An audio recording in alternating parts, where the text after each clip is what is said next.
Alright, so a few of you have asked me for kind of a video tour of my chicken house and what features I built in and just general overall how I built it. So I figured I would shoot a quick video showing you all how I built it, what it looks like, and some features. So let's go on in.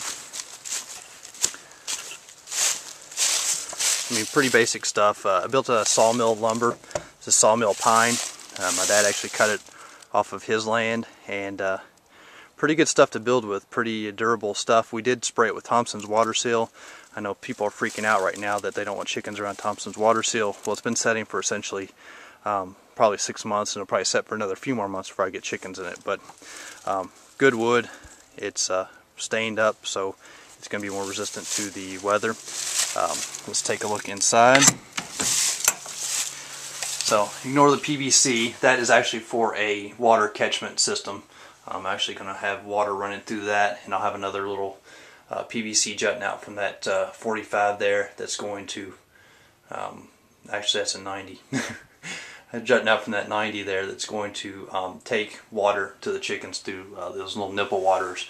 I've got little boxes built in the back for layers, so I need to cut in the entrance still for them to get out into the yard. Haven't done that yet, but I'm going to. But you can see I built it out of pretty sturdy stuff. I mean, there's treated 4x4s,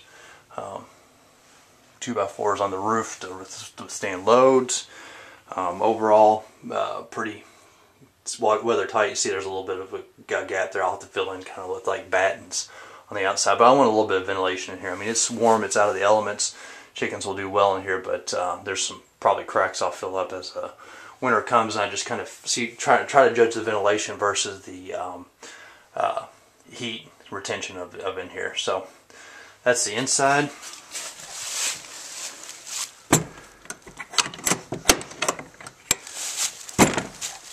So now looking at the outside features here, this roof is I think it's called Cordura, and it is a vegetable fiber with asphalt.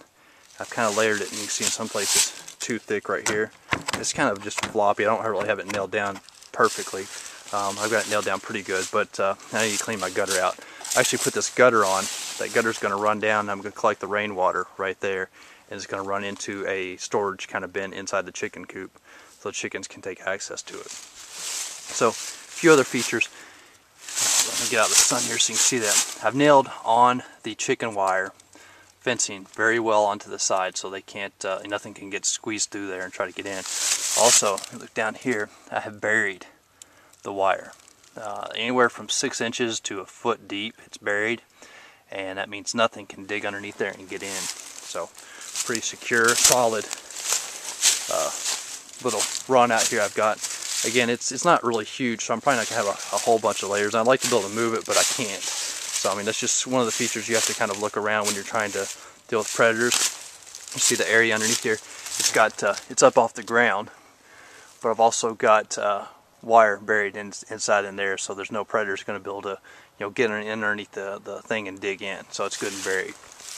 Now, one little feature that I kind of had to build on almost as an afterthought is this right here. I don't know if you can see it, but that's loose right there. So if I need to get inside, I don't have to try to squeeze through the little entrance hole I'm going to make right over there.